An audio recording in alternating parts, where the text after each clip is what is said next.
This is 5G Talent Talk with Carrie Charles, CEO of Broadstaff Talent Solutions. Brought to you by RCR Wireless News and Telecom Careers. Connect at carriecharles.com. And now, here's Carrie Charles. Hello, I'm Carrie Charles, the host of 5G Talent Talk, and today we're talking about how to retain and engage the millennial workforce. I have with me today a very special guest, Dr. Kent Wessinger. He's the CEO of Create to Elevate Research Lab. He has a PhD in sustainability education, and he is the author of Bridges Over Ladders, Create a Future with Millennials, or Millennials Will Create a Future for You. Kent, it is great to have you here today. Thank you, Carrie. It's an honor and a privilege to be able to be a part of this podcast today. Thank you for inviting me. Kent, I've been doing some reading recently, and I saw that by 2020, over 50% of the workforce will be millennials. And I also saw that from the London School of Economics, 84% of all tech jobs on the planet today are held by millennials. And from my experience in the staffing industry, it seems that there's a disconnection between generations. They almost have a challenge understanding one another. And this could be creating a retention issue and ultimately affecting company performance. Now, I know that you've completed some very important research on this subject, so can you tell me more about that research? Absolutely. And Carrie, you are correct. The research emphatically substantiates and shows us that there is a significant retention issue related to millennials. But before I get into that, let's talk about where this research comes from and how this research came about. I have 3 millennial children. And by the way, just as a side note, the U.S. Census Bureau defines a millennial as someone born between 1982 and the year 2000. I have 3 millennial children. And as I was raising those children, I began to notice tendencies that just seemed to be a little bit off or odd in relation to either my core values or my leadership wisdom or my parenting abilities or my perspectives or my values, whatever it may be. And so one day I just happened to pick up a book on millennials, and I read through the book. And after I read through the book, I was greatly disturbed. And the reason I was greatly disturbed was the fact that I saw who all had endorsed this book. This book was endorsed by some of the who's who C-suite executives across the globe. And it bothered me because this book was written in a very small perspective, based on what this author had observed in the community, at their home, on the news outlet, on the radio, whatever it may be. And it bothered me, so I radically one day purchased every single book that I could find on Amazon about millennials, which was 31 books, purchased them all, perused through all of them, and found out that there was a consistent pattern related to the conflict and influence of millennials in our written material. And it's the fact that the sample size was very small. So as an academic by trade, I decided that I would expand that horizon because I wanted our C-suite executives, I wanted our managers, I wanted our corporate leaders, I wanted our owners to be equipped with tools that would give them some valid and accurate trajectories of growth moving forward with this particular demographic. So I put together a research project that it's 2 surveys. One is a non-millennial survey, one is a millennial survey. They ask the same questions. They're worded just a little bit differently, but they ask the same questions. And we're able to take that information, when we put it together, we're able to contrast it to give us some clear indications of things that we should do, directions that we should take, steps that we should take, and how to develop our trajectories of growth. Well, one of the things that's come out of that research is the issue of retention. Carrie, as you know, being in the staffing industry, the average baby boomer stayed on the job 19.1 years. The average Gen X stayed on the job an average of 9.2 years. But the research is showing us that the average millennial only stays on the job 16 months.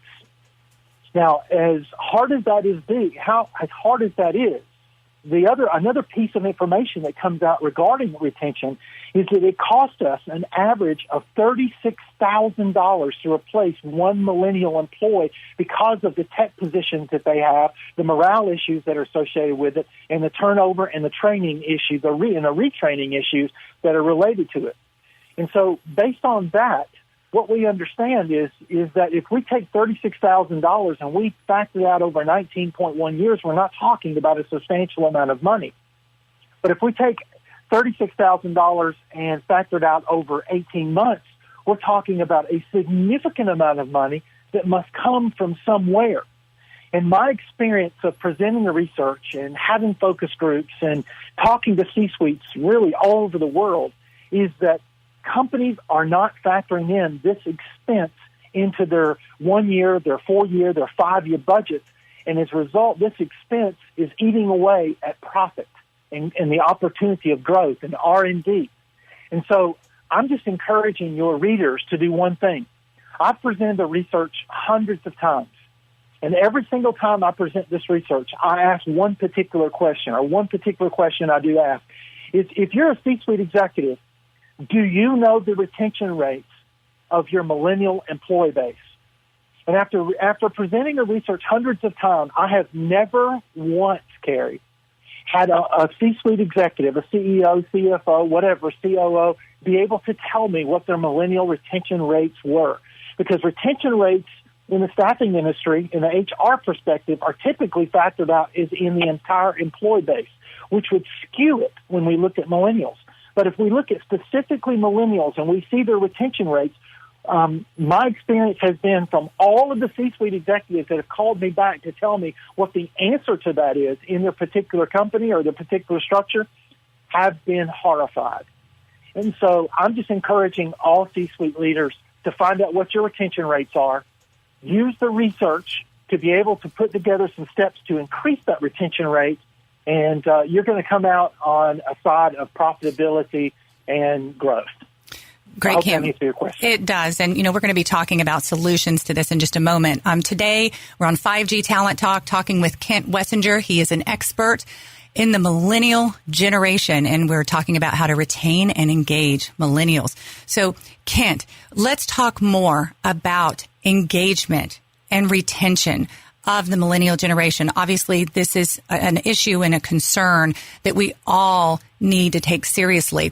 So what are the essential components needed to engage and retain millennial employees? Well, again, this is one of the emphatic pieces of information that comes out of the research. And Carrie, one thing that I omitted in the last question that helps in this question is the research has an objective. And the objective is to secure growth and fortify profitability with millennial employees and customers. Now, when we specifically look at millennial employees, one of the things that comes out of the research is that I don't know about you, Carrie, I don't know about our listeners, but I am not a 3-step guy, a 5-step guy, a 9-step guy. I like one step. And I like one step to say, show me one thing that I can do that will improve my retention rates, so that I'm not looking at a loss of $36,000 per employee as I move forward. That's eating away at my trajectory and my growth and my profitability and my R&D and all of those things. Give me one thing. And that one thing, again, is emphatically revealed in the research, and it's voice. What we see in the research is that the average millennial is not only moving job from every 16 months, but the average millennial is also already submitted a CV, a resume, an application to move on to the next company at the average of 12-month mark.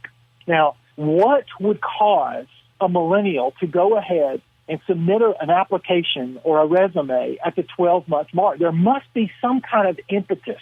There must be something that's driving them to submit this application and look the other way from the company that's already employed them. And I want to say that there is, and there absolutely is, and it's about voice.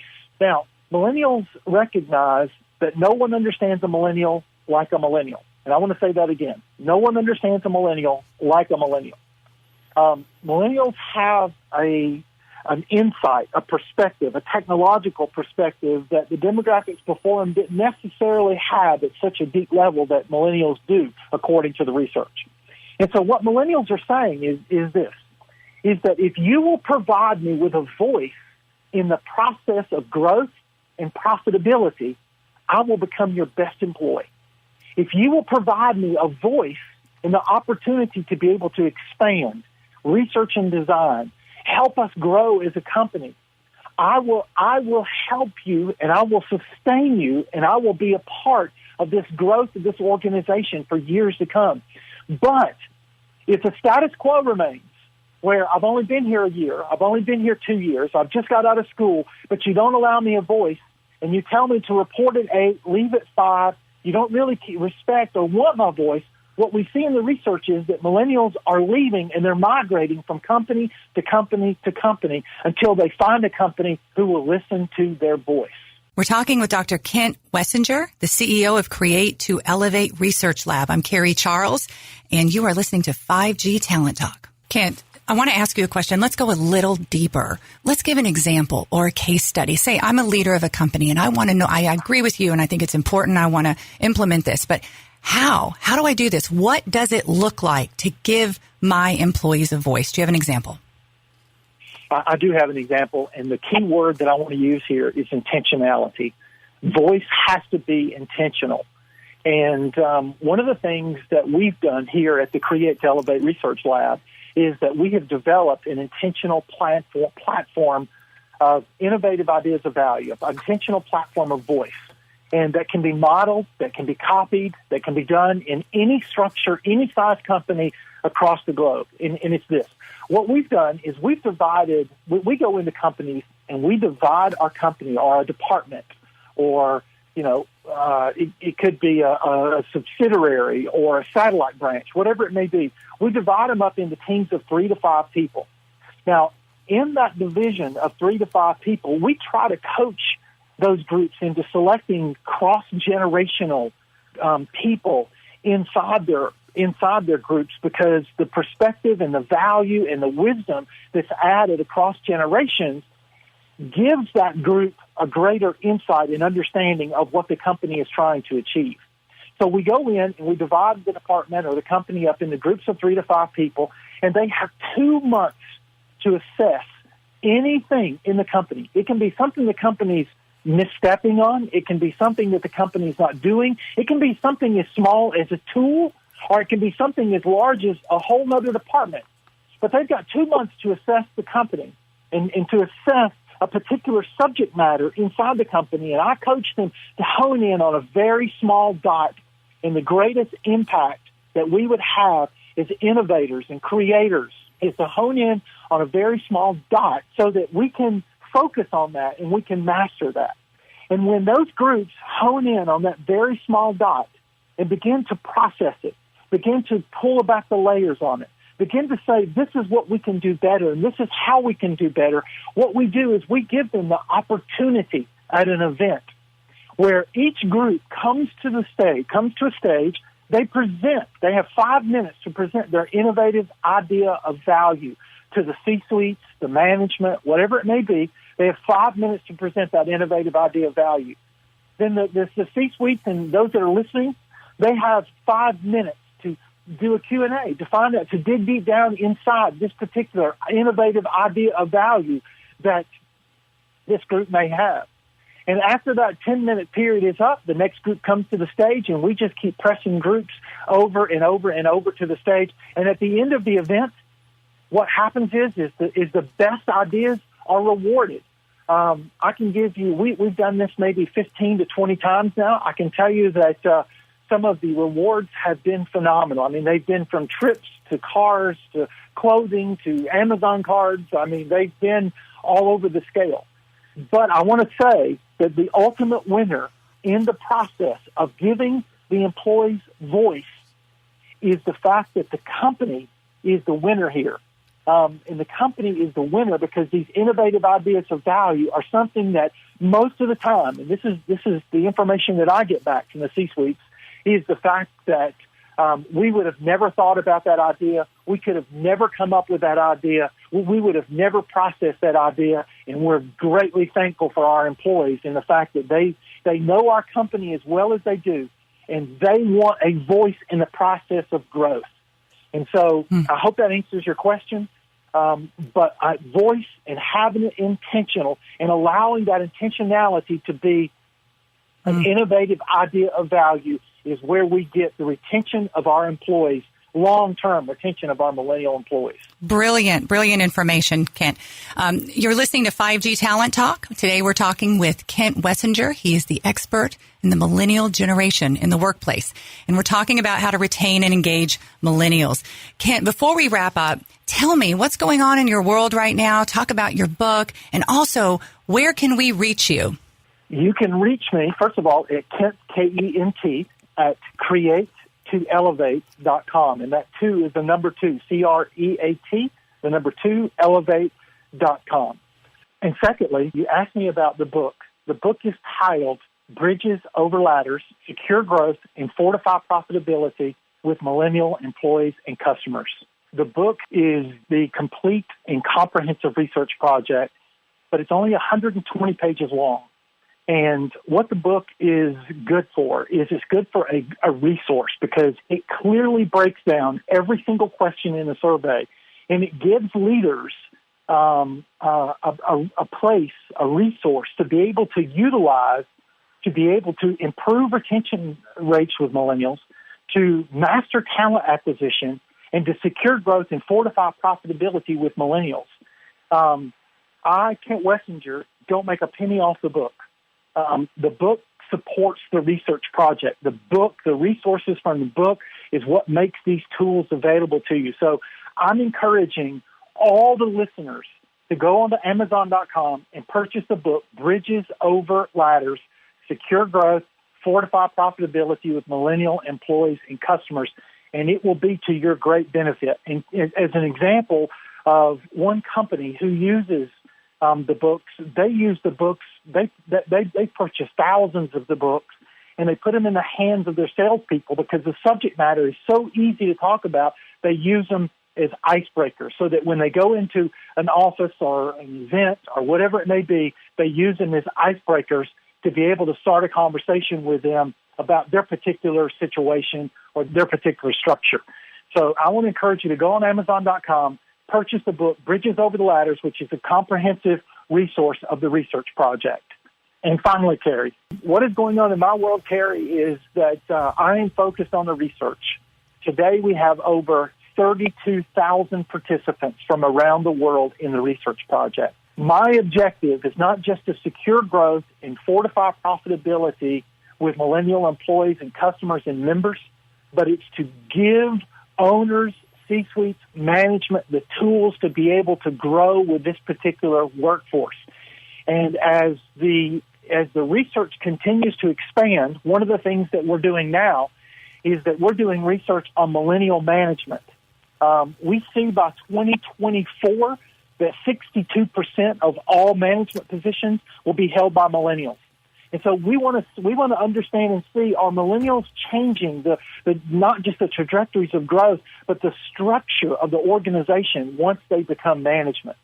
And so what we're doing is we're parsing out the research, and we're hoping to find more bits of information that we can provide to leaders and owners and, again, C-suite executives so that they can make solid decisions about their growth and their profitability moving forward with millennial employees, because we want millennials, we want structures, we want Gen X, we want baby boomers, we want the entire structure to be able to succeed, but we recognize that there is a conflict that's related between these demographics, and if we're not able to solve this conflict, we're going to find ourselves in a bad spot 5 years from now.